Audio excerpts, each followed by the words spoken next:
Sri Waluyo, untuk yang episode kedua ini saya ingin mengetahui lebih jauh tentang keunikan-keunikan selama Bapak membuat Jolangkung. Silakan. Siap.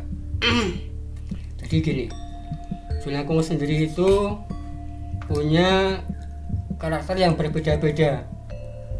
Jadi tergantung siapa yang masuk dalam Jolangkung itu sendiri. Iya. Ketika ada kiai sama kiai yang lain itu berbeda-beda karakternya. Contoh, kemarin ada Kiai Sutro yang dari Kokap itu hadir dalam Jolangkung.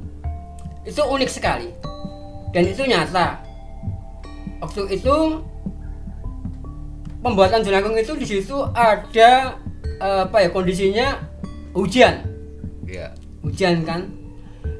Di situ para penonton walaupun para istilahnya pawang Jolangkung itu kebingungan. Tanya sama kiai tersebut. Kiai, di sini hujan nih Kiai. Gimana ini? Di situ kiai nulis pada kertas. Disuruh membuat ramuan atau membuat suatu penangkal hujan itu sendiri. Contoh misalkan disuruh menebar garam di atas genteng dan sama sapu lidi. Waktu itu langsung tiba-tiba hujan itu reda sendiri. Jadi kejadian unik, betul-betul unik itu. Padahal waktu sebelumnya itu ada hujan yang agak deras. Terus di situ kiai menyuruh pawang Jolangkung itu sendiri untuk menaburkan garam sama membuat sapu lidi di atas genteng. Tidak lama kemudian itu betul-betul hujan itu reda, nggak ada hujan. Padahal di sekitar kami itu hujan deras. Nah itu kejadian yang unik, yang namanya Kiai Sudro tadi. Terus ada satu hal lagi, bahwa manusia atau orang itu beranggapan kalau Jolangkung sendiri itu hilangnya harus menyentuh tanah ya. Tapi tidak ini. Jadi asumsi orang itu dipatahkan oleh Jolangkung sendiri. Ada kejadian unik. Waktu itu Jolangkung itu pamit sama pawangnya Jolangkung. Pamitnya itu enggak nyentuh tanah, tapi bisa terbang sendiri. Itu unik pertama. Kedua, ada kejadian unik lagi. Ada suatu kiai di situ pamitnya banyak sujud pada tanah. Itu hilang sendiri. Ya itu kejadian-kejadian yang unik yang aku alami ketika aku membuat Jolangkung. Dan apa ya? Ada namanya kiai dari Gua Selarong. Itu tahu bahwa di tempat kami ada orang yang lagi berpuasa atau puasa putih. Dia tahu benar-benar. Waktu itu dia tanya, niki sinten piyantun ingkang niki nembe menjalankan puasa putih.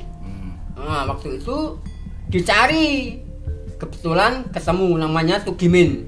Nah, Tugimin ditemukan sama Jolangkung tadi. Setelah itu Tugimin, yang namanya Tugimin tadi diminta jabat tangan sama kita tadi. Nah, setelah itu jam 1 pagi, yang namanya Tugimin tadi itu ditemui di tengah-tengah makam Kemiri. Betul-betul ditemui oleh kiai tadi. Itu ada beberapa kiai di situ numpak kuda semua. Kudanya putih. Itu jumlahnya 5. Itu betul-betul nyata itu. Jadi apa ya, keunikan atau keajaiban Jolangkung itu memang ada, betul-betul ada. Kalau benar-benar kita mau buat Jolangkung, tapi jangan sampai kita dari awal untuk melecehkan Jolangkung atau menyampaikan Jolangkung sendiri. Karena apa? Karena Jolangkung sendiri itu bisa dikatakan istilah wong Jawa ki iso ngeslupi tenan kalau dia nggak hati-hati. Jadi kita harus sopan pada Jolangkung itu sendiri. Dan banyak kejadian-kejadian yang sangat di luar dugaan manusia. Di situ pernah ada kiai yang meramal salah satu cewek. Dia kan tanya, Yai, kapan saya nikah? Dan suami saya siapa itu? Waktu itu Kiai menjawab dengan lantang. Ditulisan itu, ditulis. Itu betul-betul sama. Harinya, bulannya, tahunnya, orangnya sama. Loh, itu kan di luar dugaan manusia. Itu jadi Julangkung itu sendiri, kalau kita mengkaji hal-hal yang di luar dugaan manusia pun bisa. Asal kita jangan selalu percaya pada Julangkung, karena itu sendiri nanti bisa membawa kita ke musyrikan. Itu mungkin itu dulu dari saya. Terima kasih. Baik para pemirsa, untuk pertanyaan yang ketiga ini saya akan menanyakan kepada Bapak Sri Waluyo mengenai salah seorang yang waktu itu menanyakan tentang kapan Indonesia akan mengalami kejayaan atau kemakmuran. Nah, barangkali Bapak Sri Waluyo akan memberikan penjelasan lebih jauh. Monggo. Iya. Oke, memang benar waktu itu salah satu penonton menanyakan pada Julangkung itu sendiri, kapan Indonesia akan mengalami kejayaan atau kemakmuran. Di situ dijawab oleh Kiai, ditulis dalam kertas yang disiapkan oleh pawangnya itu. Dia menjawab bahwa Indonesia itu akan mengalami kemakmuran.